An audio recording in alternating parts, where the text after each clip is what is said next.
நான் உங்களுடன் தலைவர் ராகுல் எம்பி அவர்களின் கொள்கை பற்று, தேச நலன் பற்று கொண்ட பற்றாளனாக நான் பிஜேபியின் தேச விரோத ஆட்சி அகற்றப்பட வேண்டும் என்பதில் நோக்கமாக ஆசை கொண்ட எந்த ஒரு காங்கிரஸ் தொண்டனும் தமிழ்நாட்டில் ஒரு சில புல்லுருவிகள் போடும் அவலக்குரல் ஆட்சியில் பங்கு அல்ல, அது அவர்களின் குரல், ஒருபோதும் விரும்ப மாட்டார்கள்.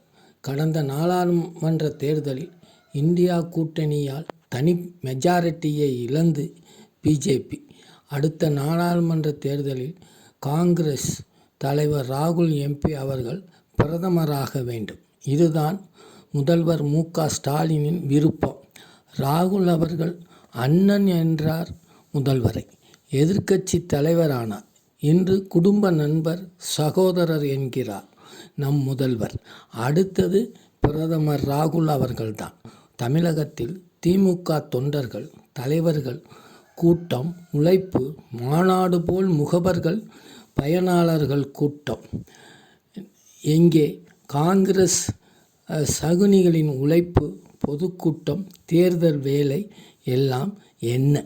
நல்லாயிருக்கும் சங்கை ஊதி கெடுப்பதுதான் பிரவீன் சக்கரவர்த்தி, மாணிக் தாகூர் இந்த கூட்டணியின் வேலை. இந்த இருவருக்கும் எத்தனை ஓட்டுக்கள் விழும் தமிழ்நாட்டு தேர்தலில்?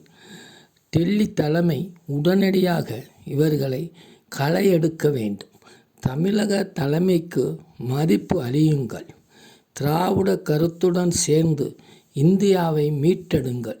எங்கும் எதிலும் தலைமைக்கு கட்டுப்படுங்கள். எந்த கட்சியும் வலுவடையும். நன்றி, வணக்கம்.